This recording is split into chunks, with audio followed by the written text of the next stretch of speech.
Okay, welcome back to another great day here at our sewing class. We have the opportunity to learn about patterns today, and so I'm very excited to do this because normally with online learning we don't get to have this great discussion, but I just wanted to go over quickly what the back of a pattern looks like so that you have a better understanding when it's time for you to sew up your first shirt or skirt or whatever that project may be. So if you can see over here at the top left hand corner, the number's 4136. That is your pattern number.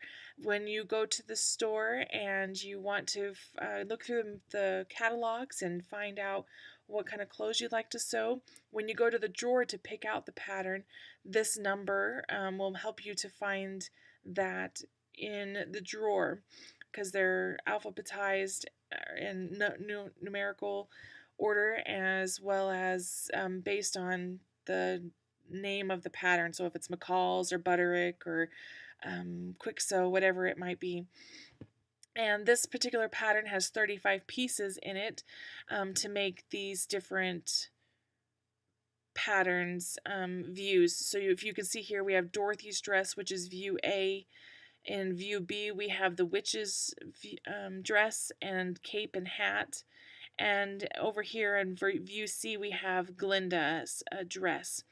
And so these are the three things that we can make with this pattern 4136. Now, if you can see here, we have the fabrics. We have the broadcloth, the calico, the gingham for view A. So if we were going to make Dorothy's dress, we'd use gingham, preferably like a blue and white gingham. And then over here, it shows that we need some notions. We're going to need thread, obviously, to put in our sewing machine.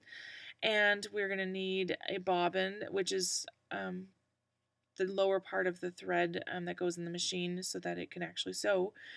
And you're going to also need a zipper, which is a 22-inch zipper. And then for view A, you're going to need 4 1-inch buttons. And so you have 2 small hook and eyes, which would probably close this neckline up here. So if you wanted to make any other dress, obviously you would follow the rest of these, and that would help to you to know which notions to buy for those particular dresses. Now, moving on to body measurements, we have to measure our bust, our waist, and our hips, and from the back of our neck to the waist. Usually, it's good to have somebody help you with this. So, if you know of a neighbor or a roommate or your mom or aunt or somebody who's around, a friend who could help you with this, it's definitely easier to get measurements when you have a partner. So keep that in mind, and that's helpful so that you are accurate when you're taking your measurements. Let's say, for example, that you are a size 6 here. These measurements are not what you would find in the store, so just be aware of that so that you're not disappointed when it comes out to be a larger size than what you normally are. So anyways, I just wanted you to see here that you would the bust is 30 and a half, the waist is 23, your hips are 32 and a half, and then your back of your neck to your waist is about a 15 and a half. Now, not everybody's going to have those perfect measurements, but you need to be aware that you can alter your pattern to fit your body shape so that when you do make your dress, you will be able to wear it and look good in it rather than being disappointed. Because that's, I think, the biggest frustration with sewing is not being able to you go through all this effort in making it, but then it doesn't turn out the way you want, or it doesn't look good on your body. And so it's important to make those alterations beforehand rather than waiting till you've cut your fabric out. Okay, so that's just a tip there for you. So moving on, if we're going to make Dorothy's costume A, the bodice and the sleeves, and you have the skirt, the bib, the straps, and the bands, and then you need some rickrack. So this is an additional notion down here that you're going to need for your costume. So make sure that you look here as well so that you don't miss out and have to make additional runs to the store because that can get quite tedious.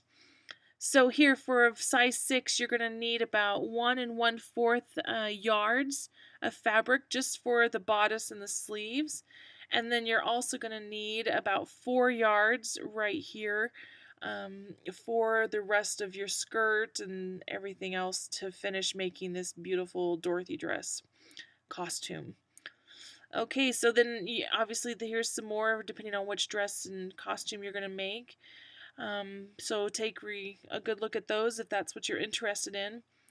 Down here we have the garment measurements, and so these measurements are what the dress will look like after you've sewn it together as far as measurements go. So if we were making Dorothy's dress here for A, you would have from the back length, finished back length from the base of your neck to your hem, it will be 42.5 inches.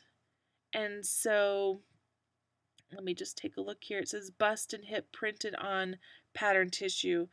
Okay, so it would, if you want to look for the finished measurements for your bust and your hip to make sure that this size 6 will indeed fit you, then look on your pattern pieces because that's where you'll find that information.